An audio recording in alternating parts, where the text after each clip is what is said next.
Hand a Japanese cook the exact same limp carrot sitting in your fridge right now, and they'll turn it into something that tastes like it came off a restaurant line. Same carrot, same everyday knife. No special equipment, no rare ingredients, no imported sauce. The vegetable doesn't change. Only what happens to it does. That difference is almost hard to believe until it's broken down, because most people outside Japan treat vegetables as an afterthought. Boiled until gray and limp, roasted into oblivion, drowned in sauce to hide the fact that the vegetable underneath tastes like nothing. The gap between that and restaurant quality feels like it should require years of training or a kitchen full of gear. It doesn't. It comes down to understanding what actually happens to a vegetable when heat, salt, gall, and water get involved. And it comes down to a handful of small decisions made in a specific order, one of which happens before the pan is ever touched. That one matters most, and it's the one almost everyone skips. It's coming later in this piece.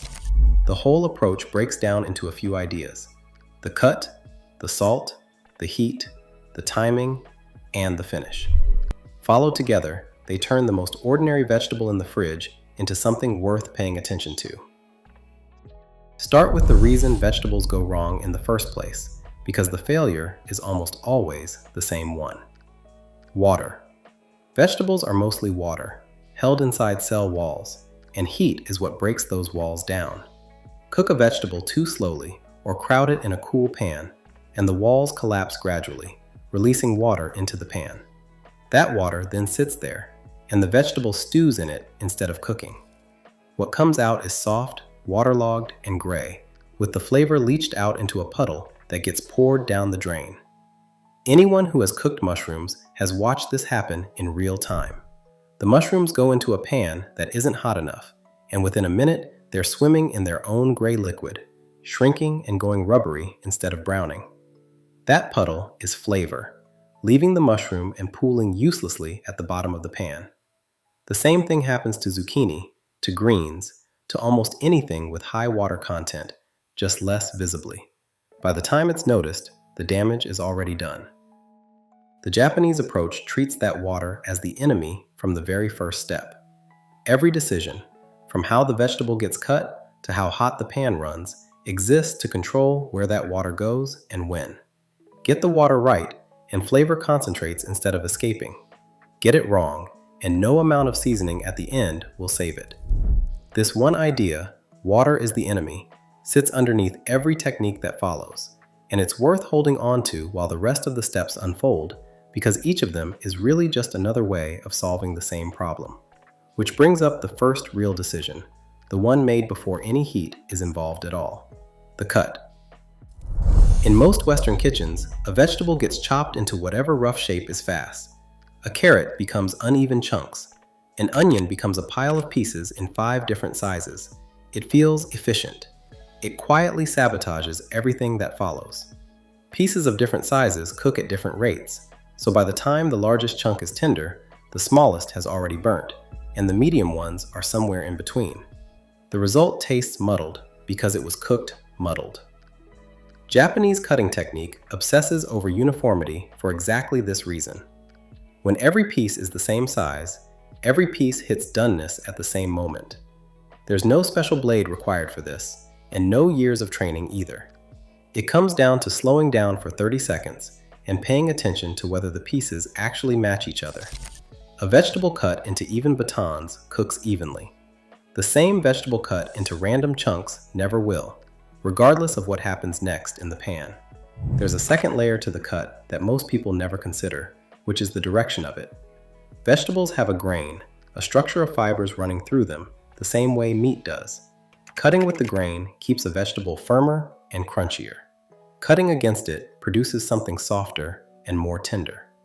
A Japanese cook chooses the direction on purpose, depending on the dish, rather than hacking through whichever way the vegetable happens to be lying. That single choice, made in advance, decides the texture of the finished plate before the pan is even warm. And that leads directly to the step nobody outside Japan seems to bother with, the one promised at the start. Salt. Not salt added at the end, the way most cooks reach for it. Salt added before cooking, directly onto the raw cut vegetable and then given time to sit. In Japan, this shows up constantly, and it's the single biggest reason Japanese vegetables taste the way they do. Here's what's actually happening during that wait. Salt draws water out of the vegetable through the cell walls, the same water that would otherwise flood the pan later. Some of it beads up on the surface and gets patted away, carrying nothing valuable with it.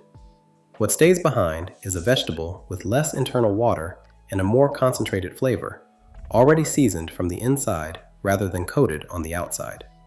A cucumber salted this way turns crisp and deeply flavored instead of watery. Cabbage collapses slightly and turns silky.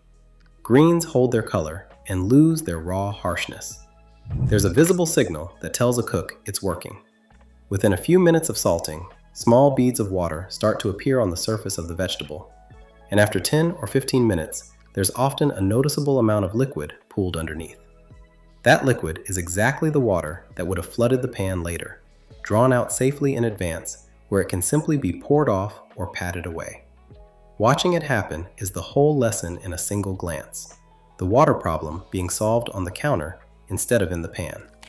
The wait isn't long, usually somewhere between 10 and 30 minutes depending on the vegetable, and beyond those first beads of water, almost nothing appears to be happening on the surface.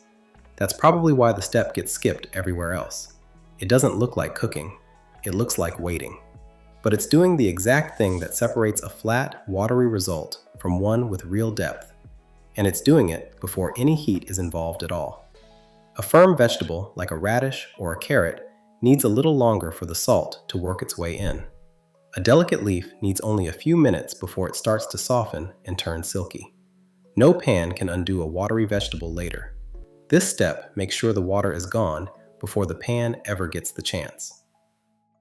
With the water problem handled in advance, the heat step becomes far more forgiving, though it still has its own rules. The pan goes on high and gets genuinely hot before anything touches it. This is the opposite of the slow, gentle approach a lot of home cooks default to. A cool pan lets vegetables release their water and stew. A properly hot pan sears the outside fast, forming flavor on the surface, while the inside cooks through quickly before the cell walls have time to collapse and flood everything. Speed protects texture. Heat builds flavor.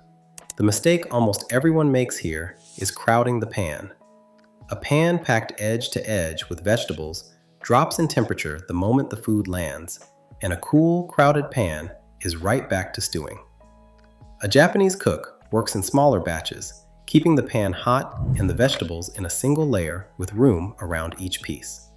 It takes slightly longer overall, and it's the difference between vegetables that brown and vegetables that sweat.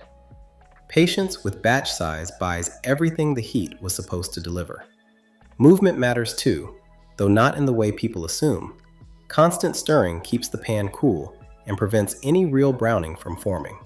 The better approach is to let the vegetables sit in contact with the hot surface long enough to develop color, then move them, then let them sit again.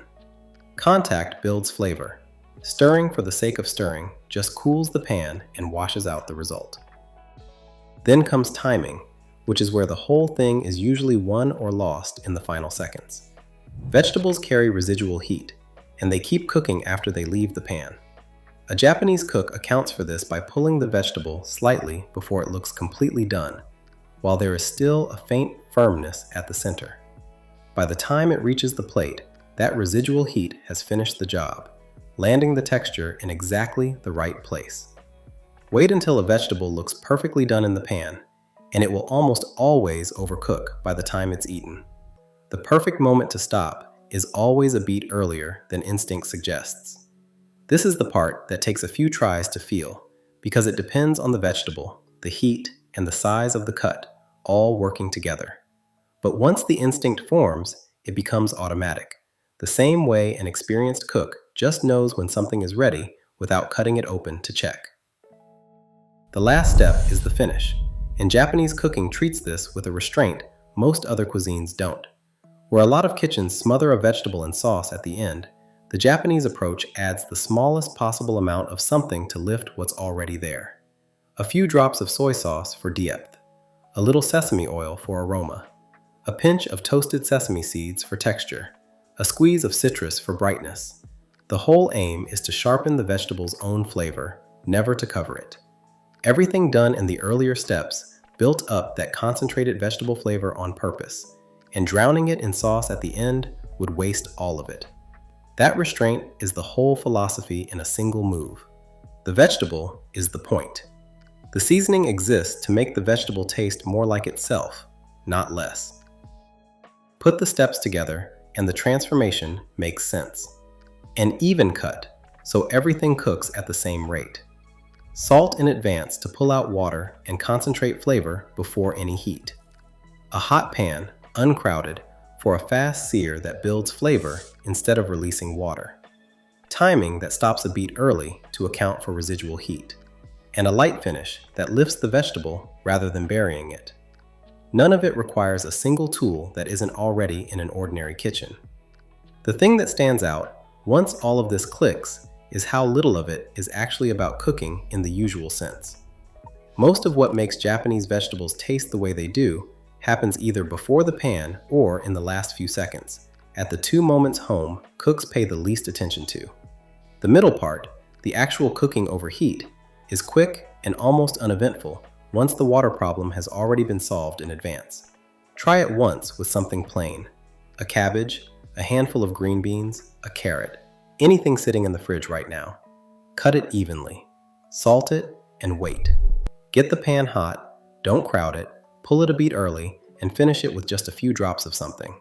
The same vegetable that used to taste like nothing turns into something worth serving on its own.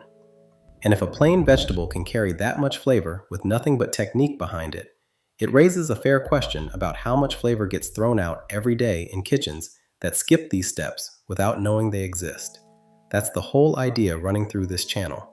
The small, precise methods that quietly turn ordinary ingredients into something better, one dish at a time. None of them asking for equipment nobody owns. The next piece takes on the ingredient most people are the most afraid of getting wrong.